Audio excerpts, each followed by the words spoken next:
dear listener, and welcome to Season 3 of the Arms Control POSO podcast, a podcast by the International Institute for Strategic Studies and funded by the European Union Non-Proliferation and Disarmament Consortium. In this season of the podcast, one of our three rotational hosts will guide you through current challenges faced in arms control. Hosted by either Timothy Wright, Fabian Hinz, or myself, Wolfgang Sempies, we will cover various timely challenges and issues in the world of arms control. Our podcast will cover topics ranging from new technologies, the diversion of firearms, to missile programs and technologies or sanctions regimes. So, without further ado, let's get started. So welcome everybody. Today I have the great honor to welcome David Albright to our podcast, who's the founder and president of the Institute for Science and International Security and one of the world's leading experts on the Iranian nuclear issue, as well as other issues connected to Iran, such as Iranian drone production in Russia or Iran's chemical weapons efforts. And first, thank you so much, Mr. Albright, for taking the time. It's a great pleasure to have you on the podcast. Thank you. It's great to be here. I want to jump right into the topic and ask about the current status of Iran's nuclear program. So what we're seeing right now is a very complex, multifaceted Middle Eastern crisis. And the Iranian nuclear issue, which has always been a very pressing issue in the region, has a little bit receded, but still pops up from time to time, at least for the people who don't focus on the Iranian nuclear program as their main day job. So we often hear speculation about whether Israel could attack Iranian nuclear facilities, whether Iran could change its strategy, about increased enrichment levels. And I would like to ask you, can you give us a brief overview of the current state of the nuclear program of Iran? What is happening and why is it concerning? On a technical level, they finally mastered the gas centrifuge to enrich uranium. They've installed thousands of what we call these advanced centrifuges that work much better than the ones that essentially what we saw prior to this nuclear deal in 2015. And at the same time, they've been boosting the level of enrichment of their product. And so you think in a civil program like that, they'd only make low enriched uranium, things for reactors, less than 20%. But what they've been doing is instead of concentrating on making the 3 to 5% enriched uranium, which is really what they need for their nuclear power reactors, they continue to enrich it up to 20, and now they go up to 60% enriched. And if you're at 60% enriched, you're 99% of the way to weapon grade uranium, which is the ideal material for nuclear weapons. And so this program does not look like a civil program. It looks like they're going up the ladder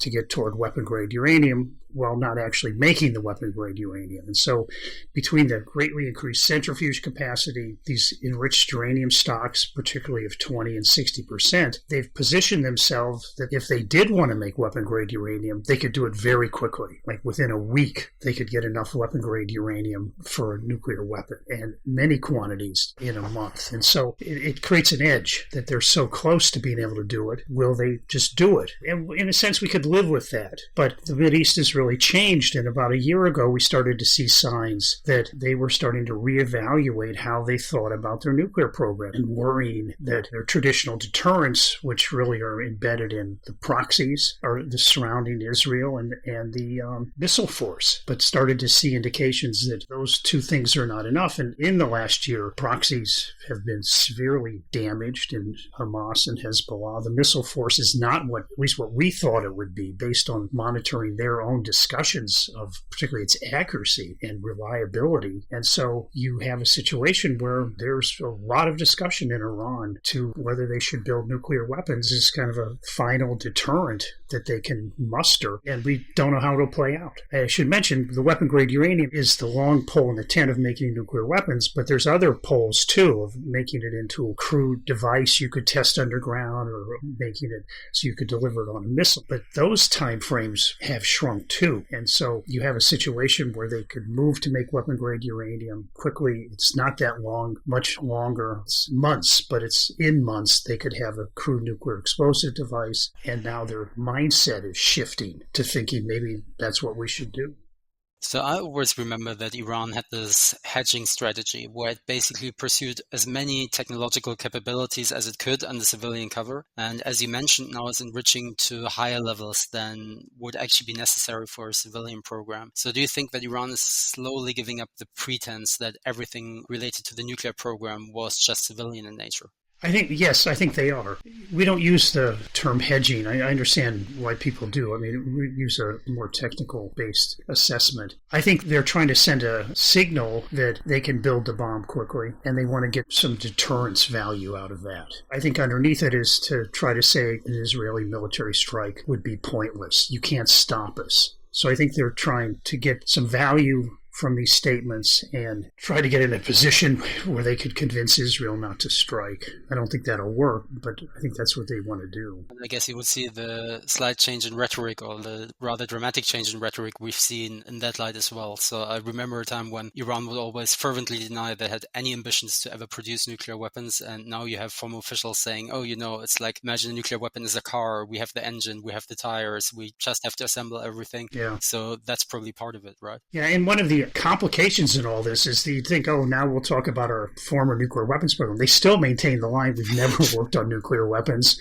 and they refuse to cooperate with the International Atomic Energy Agency, just trying to get to the bottom of some of that. Just a subset of those questions on former nuclear weapons work. So Iran is very difficult to deal with. You already mentioned that they could have enough enriched uranium for a nuclear weapon in a very, very short time, potentially a crude nuclear explosive device in a month. So what would your timeline be as a technical expert for a deliverable nuclear weapon? How long would it take them, and how much confidence do you have in that assessment? How many unknowns are there? Their crash nuclear weapons program in the early 2000s got them to the point where they could make a crude nuclear explosive. In the sense, crude is, it's small. It's half a meter in diameter. It's using pretty sophisticated systems to initiate the high explosive and then to produce the neutrons at the right moment. But it wasn't ruggedized or really finished to the point of being able to put it on. At that time, it was going to be the Shahed 3 missile. They did quite a few studies, but they had some serious work to do. On the crude, I mean, it could be delivered in a truck, plane,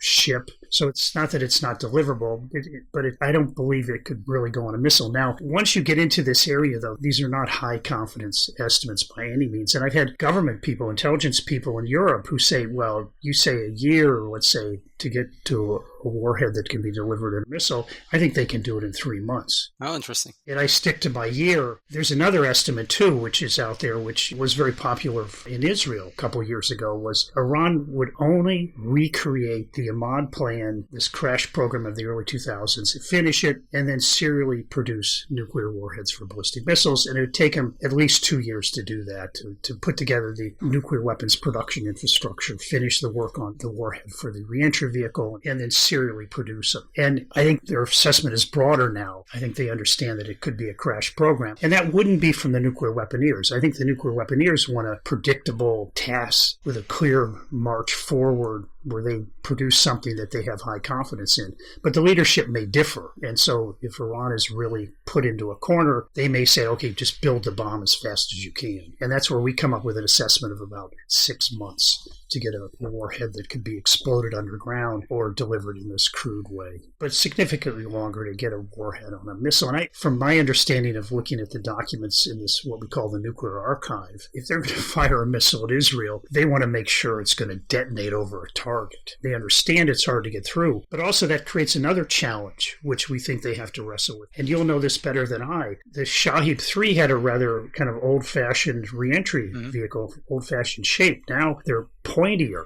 Mm-hmm. And that requires further miniaturization of the warhead to get it to fit in. And they're fully capable of doing that, but I do think it takes time. I mean, that's a very good point. I like the distinction between the technical requirements you would have as a nuclear weaponeer and the requirements the political leadership might have if they just want to test something as quickly as possible. I think that's a really, really important point. Now, when it comes to weaponization, how do you see potential activities going on or never having ceased? Because, of course, the narrative is that Iran in 2003 stopped the Ahmad plan, then did its, let's call it, hedging program, whether one likes the term or not. But as far as I know from your research, there are some indications they continued some research to weaponization relevant aspects in the meantime. And there are also some indications that some of these activities have gained steam in the last few weeks and months. And some of this was reinforced by looking at what was in this nuclear archive. Is the Ahmad people, including its leader, Mohsen Fakhrizadeh, were less than happy about stopping their effort. And the weaponization was moving much faster than the ability to make weapon-grade uranium. That was several years away. But the leadership did want to not have all these things discovered. And so they did shut it down, but the Ahmad people made sure they could keep staff in place and they could continue things. And what we saw was, and this is now moves into the IAEA report and some media reporting, they continued work on the neutron initiator at the very center of the device. It's called a uranium deuteride neutron initiator, and they wanted to do some more work. They continued doing some theoretical work. And the way we see it is the actual work can go up and down. It can stop for a while. It can be that they're working on something related that's for non-nuclear military use, but it has benefits. We're less sure if they're making components now, but we were feeling before they weren't actually making the components of the nuclear weapon. They may have some are long-life components, like the neutron initiator. Some are not. I mean, there's been discussion of plastic explosives in this Telegon 2 building, which I'm sure we'll discuss. Plastic explosive has a lifetime of 5 years. Let's say. And so what they made in 2003 is no longer any good. And so we think that overall they weren't actually making a nuclear weapon, but preparing themselves to do it. And if you look at the weapon-grade uranium side, they went from several years down now to a week to get enough, and they can get enough for several in a month. And so they've solved the weapon-grade uranium bottleneck, and we think they've shortened the time to make the nuclear weapon, because I don't think the 6 months, our estimate is predicated on all the work they did in the Ahmad plant. We don't speculate exactly what they accomplished post-Ahmad to now, but just looking at Ahmad, that was a tremendous effort to work on nuclear weapons, and that information and experience was not lost. And so that contributes to the shorter time frame. So talking about the Toleron 2 site, which you just mentioned, for our listeners, you probably remember the Israeli attack against Iran in October, where we saw Israel strike a number of targets. So we saw them strike solid propellant motor production sites that were used for the production of ballistic missiles, several air defense sites, and also one particular building called Toleron 2 within the wider Parchin military-industrial complex. And we knew this building. You have done quite a bit of research on it. We knew it was connected to the pre-2003 nuclear weapons program. And initially the reporting was that this was a symbolic strike against a historic facility that probably wasn't active anymore. But then we saw some reporting that it was still active. And I would like to know your opinion about this site and what was happening there in 2003 and what was potentially happening there after 2003. Yeah, Telegon 2 is at a site, relatively small site, where there were high explosive chambers. Mm-hmm. Telegon 1 had the biggest one. It could detonate 50, 60 kilograms of high explosive inside this chamber and contain it. And that was used, we believe, based on the documents, to test the neutron initiator. And then Telegon 2 also had a smaller high explosive chamber, but smaller. And it also had a flash X-ray. Mm-hmm. And so that the documents show that they were testing what's called a shockwave generator, kind of spherical versions of it, smaller than the actual, but nonetheless could be fired and see how it works. And the shockwave generator is a kind of a multi-point initiation system that sets off the high explosive charge. And it does it in a rather innovative way. It's a way to avoid the use of high explosive lenses. Like if you look at models or pictures of the old Trinity device, you see these big, thick slabs or cones or whatever shape of high explosives that were used to create a spherical ingoing shockwave. Could be 32 detonation points. This thing is basically, you can initiate it at one point, and the fuse system works through all these channels and then simultaneously reaches many more than 32 points. And then that would set off the high explosive. And so it's much thinner than what you get with shaped charges, but it has to be tested. And we think the help came from former Soviet nuclear weapons people to get Iran to being able to do this. But nonetheless, you have to test it. And the channels are filled with plastic explosive, and you use plastic explosive because you can mold it. And so at the end of Ahmad, we believe, after Ahmad, we believe that based on the years of sanitization, the activities that Iran pulled out all these high explosive chambers. The IAEA inspectors, or at least the Director General, went in 2015 as part of the implementation of this nuclear deal and saw that the Telegon 1 chamber had been removed. He didn't go to Telegon 2 for reasons we've never understood, but we think that chamber and the flash X-ray were removed. So we don't think Ahmad-type activities continued in Telegon 2. and that something else is going on. And we have not gotten to the bottom of it yet, but it's certainly an active effort on our part. Okay, that's interesting. And talking about Israeli strikes against Iranian nuclear facilities, the big elephant in the room is, of course, always the possibility that Israel could decide to strike Iranian nuclear facilities, especially if Iran officially decides to break out and build a deliverable nuclear weapon. And I would like to hear your opinion on whether Israel could actually pull it off.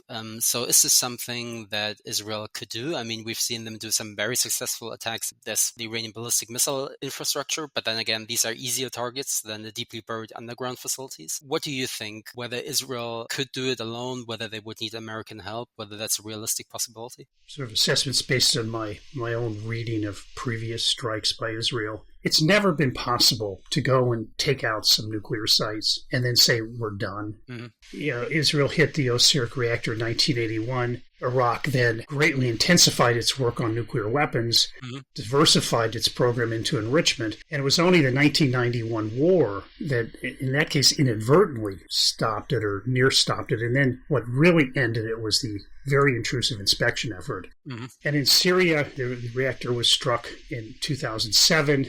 We started to see some sort of reconstitution activities in the years afterward, or at least interest in that. And then it was a civil war that stopped it.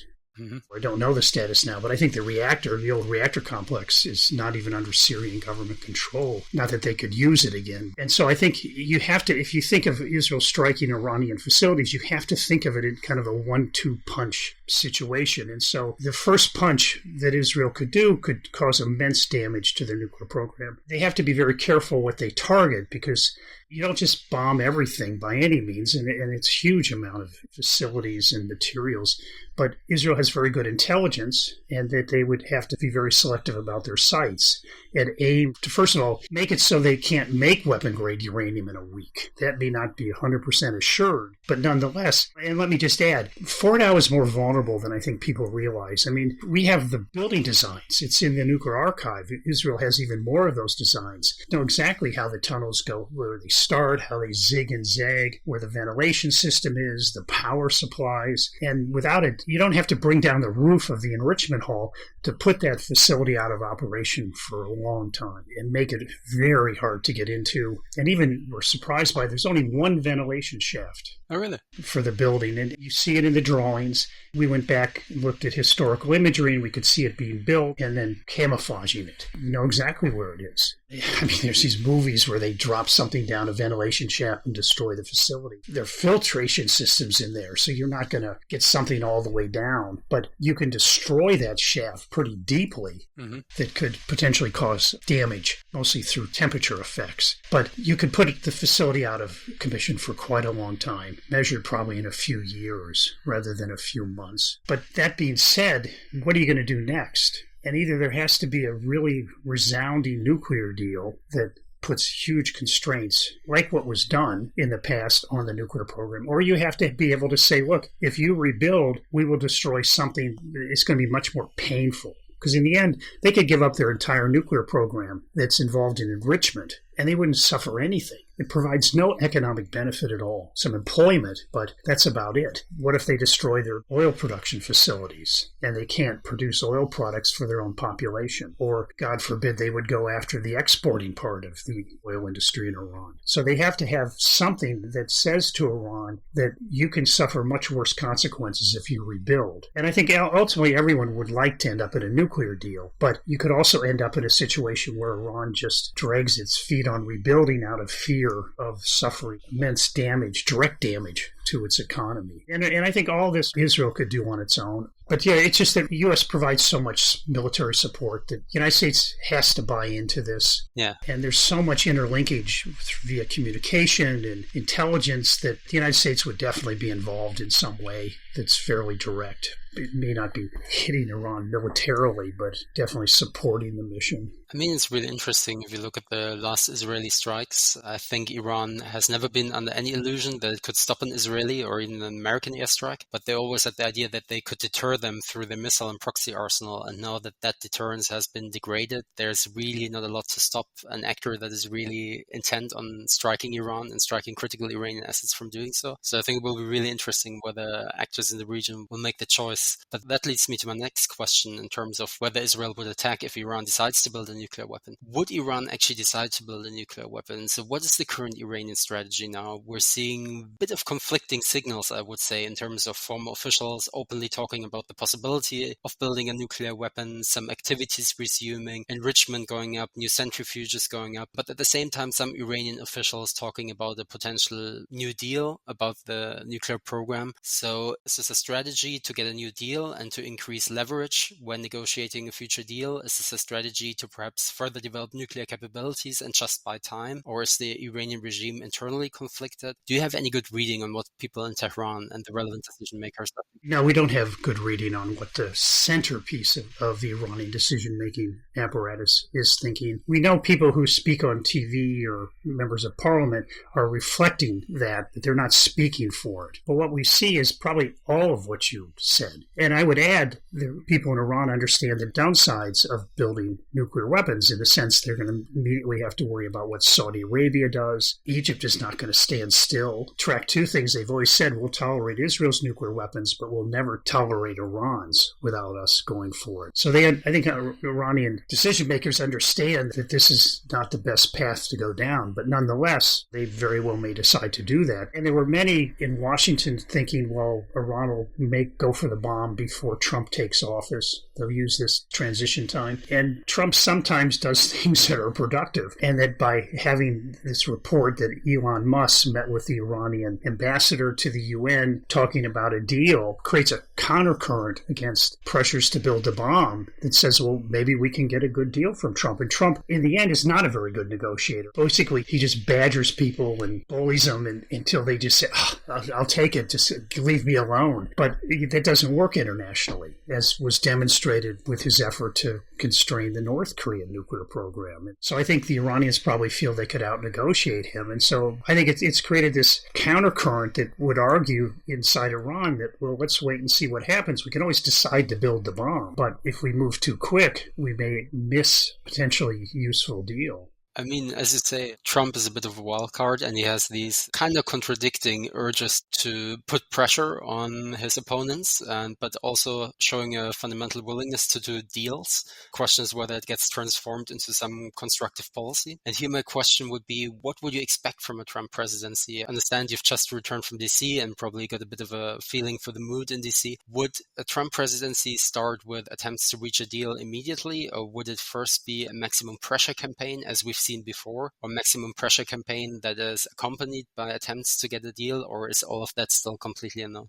I think he's moving much quicker than last time, much quicker. And he's putting in place in the National Security Council people who are going to take a very hard line on Iran and want to reconstitute. Basically, it'd be sanctions enforcement as a priority. There's always more sanctions you can apply, but the problem is the enforcement, and they'll want to drive down oil production. And I think that's going to happen. I think they also want to do more to try to disrupt the supply chain for its missile and nuclear program, and there's a lot of room to run there. So I think Iran should expect that to take place, but other forces want to disengage from the Middle East or they want to settle this in some way and have a deal. So I think that'll be played out, but I don't quite see how that's going to happen. Elon Musk is not going to be a negotiator.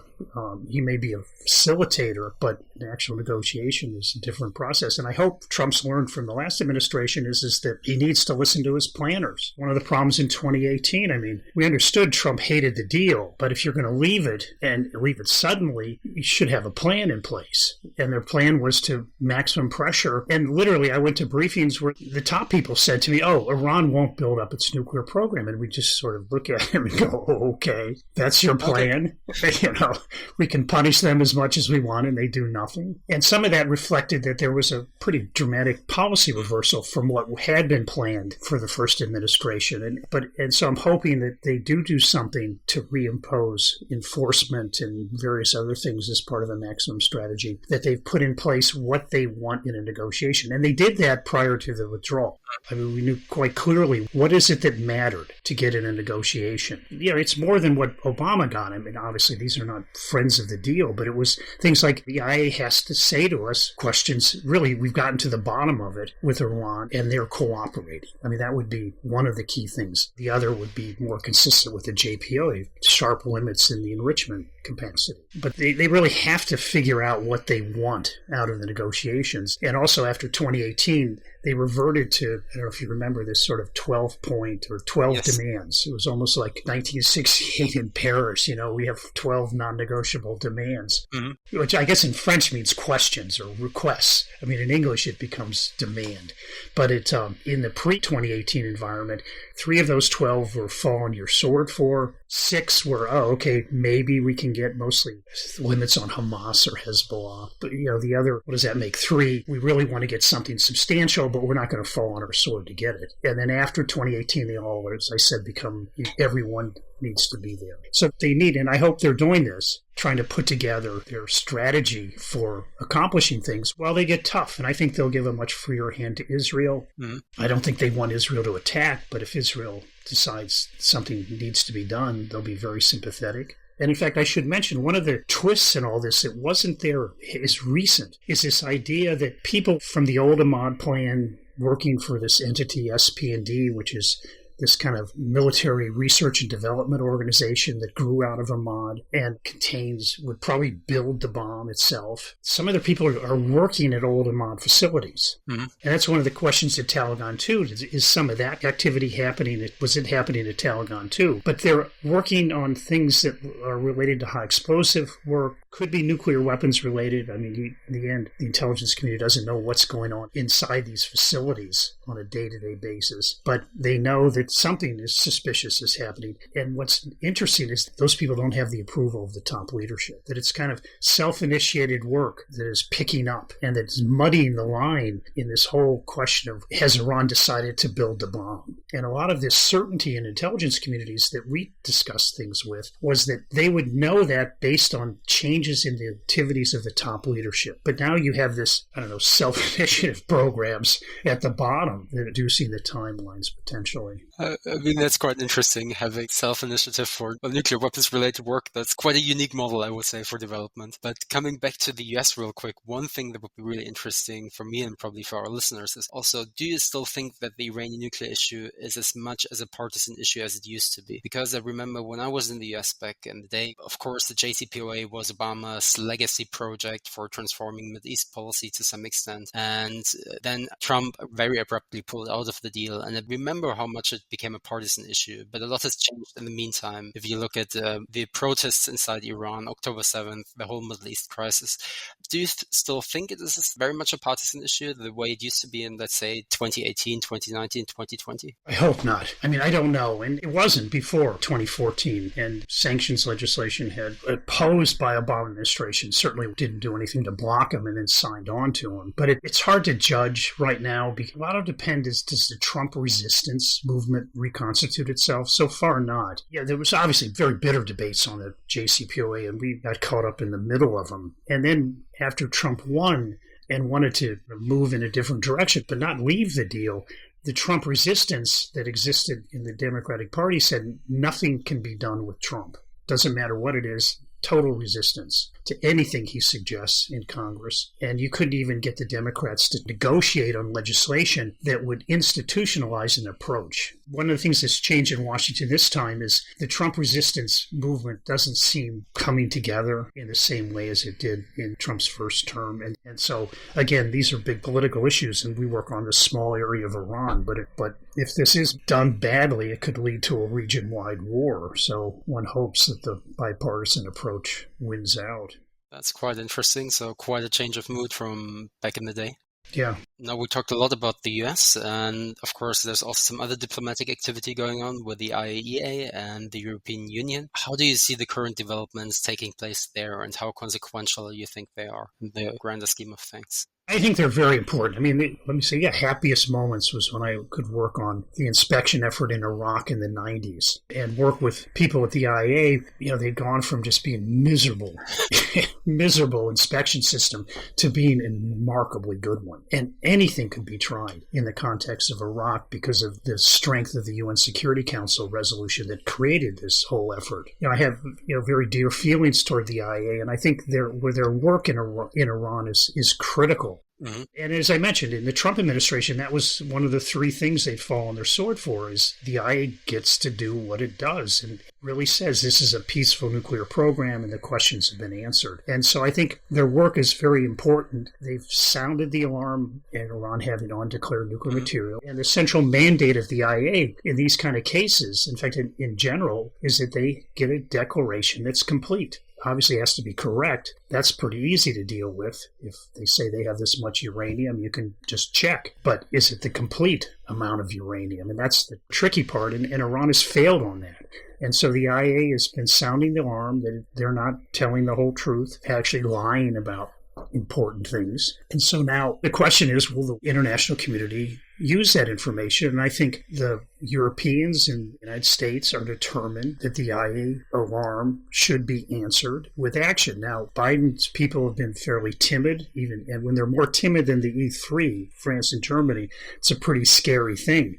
But nonetheless, they've moved forward and said to Iran that this is serious. And I think the end point of this could be that now the IAEA has to prepare a report in the next couple of months on what they've found. Mm-hmm. They found undeclared nuclear material at 4 former Ahmad sites. Mm-hmm. And then found some other, what looks to be undeclared uranium through some accounting procedures. And after that report, the next step would be snapback of sanctions under the nuclear deal, which would be a severe blow to Iran. But the other side of it is a very senior Iranian official just recently said the IAEA cannot demand that we do these things out of the blue, but which really shows you what the lack of understanding in Iran, at least in parts of its leadership, are obligations under their safeguards agreement, which is at the heart of Iran's commitment as a member of the Non-Proliferation Treaty. So they signed up to do these things. They're not negotiating positions that you can play around with. They said, we will provide a complete declaration, and they signed it. It's not negotiable, but part of the problem is Iran thinks that all of this is negotiable, and the IAEA say, no, it's not. And it's incumbent upon the U.S. and the E3 in particular to back the IAEA up fully. Do you think there's a good chance of snapback of sanctions at the current point in time? I think if there's no negotiations, I think very good chance it'll happen. The opportunity to do that ends next October. And so it's either now or never. And so I think there's something significant would have to happen in a positive way from the E3 position to keep them from one of them doing it. The European sense that I hear anyway is that if the comprehensive report comes out, there's no reaction from Iran in a positive way, there's no serious negotiations for a deal, that then they would snap back. And in the end, it is literally just resetting to 2015 and having the missile embargo reimposed. The enrichment program would be viewed as violating international law. And then you could just build up pressure more effectively, more internationally rather than U.S.-based, and then go from there. Again, try to get a deal, but try to do it from a position of more strength.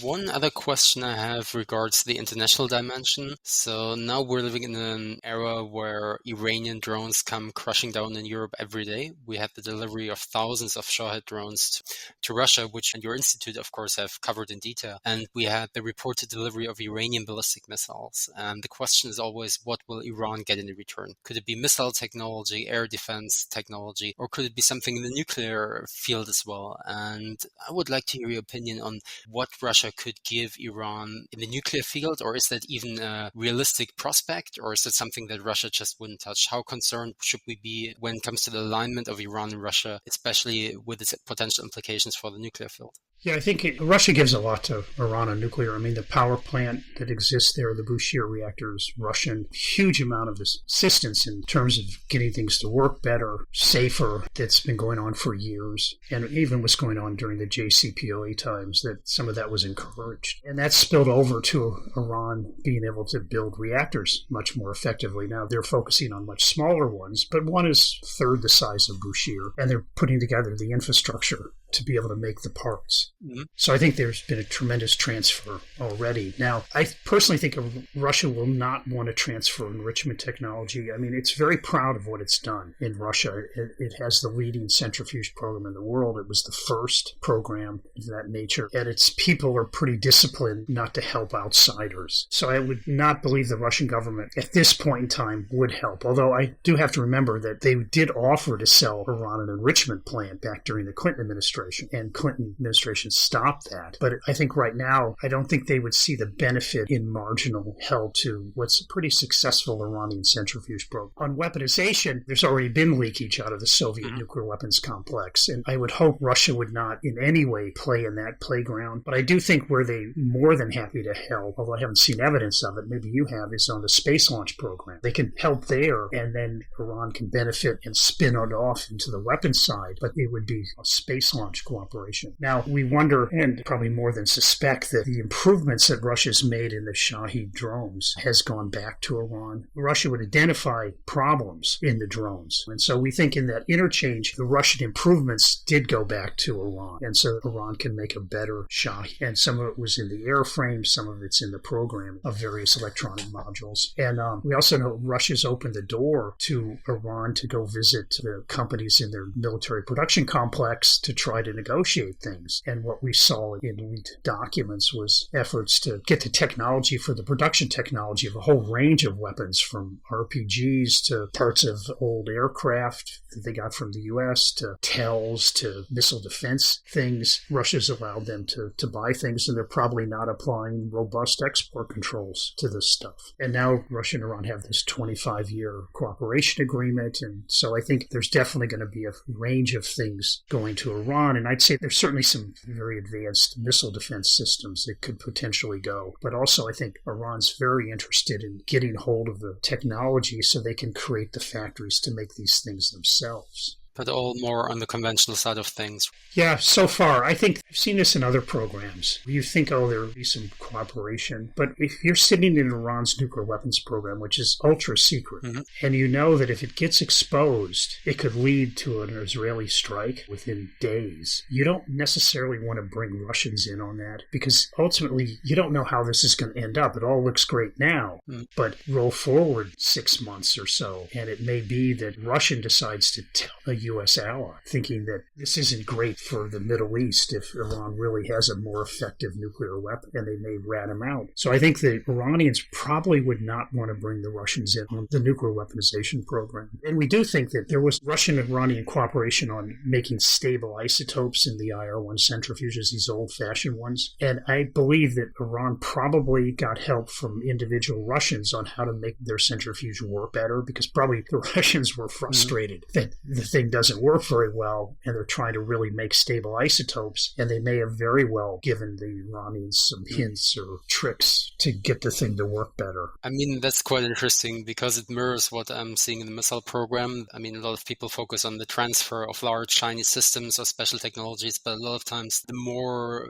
critical kind of support is just experts arriving to troubleshoot, people with experience. Yeah. Something that doesn't also require the Iranians to change everything and how they're doing it, their whole structures, the whole processes, allows the Iranians to retain a lot of agency over the program. So I guess it would be similar in that case as well. Yeah, but I think on advanced centrifuges, I think the Iranians are going to have a tougher time with the Russians. There's no obvious interplay right now where they can exchange. But anything is possible depending on how this war goes and how Russia, Putin really thinks about the future. So it's certainly something to worry about. And I think I would hope the Trump administration, if they do decide to seek a deal, that part of it would be to split Iran off from the Russians and Chinese to a certain extent. Makes sense. So I have one final question, if you don't mind. I decided to keep the most difficult question for the end. Oh, no. And that is, how would the Iranian nuclear file look like after Khomeini? So what would the future Iranian position be? Of course, we don't know. We don't know he's going to succeed Khomeini. We don't know how the Iranian government is going to look like. But when talking to governments, do you get an impression that people prepare for this day and have strategies already in place? It's not something we can work on that directly. I think there's hope that the new person would decide that it's important to change the trajectory in some way. But what we see is more of a preparation by the Iranian Supreme Leader's office to guarantee the next person is like him. With some modifications, but essentially would carry on the legacy of the current Supreme Leader. But it looks like the preparations are being put in place that radical change wouldn't depend on misjudging one individual that may take the top leadership. So I'm not very hopeful that much would change.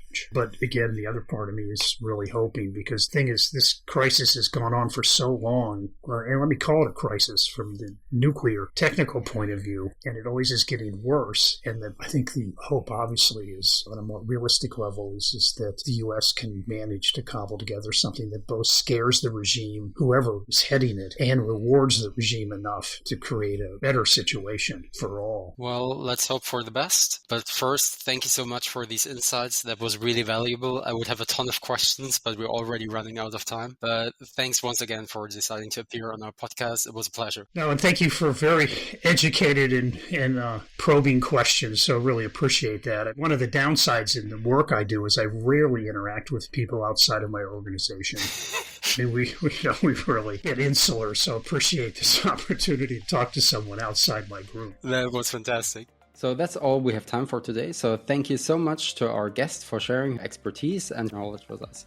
And thank you all for listening. We hope you enjoyed this episode. For more information, visit the IISS website. And as always, be sure to follow the IISS on Twitter and LinkedIn, where IISS analysts will be sharing the insights and quick takes. You can find more information on the topics discussed in today's episode in our show notes. Please do follow, rate, and subscribe to the Arms Control Poser wherever you listen to your favorite podcasts to keep up to date with all the latest episodes. Thank you, and until next time.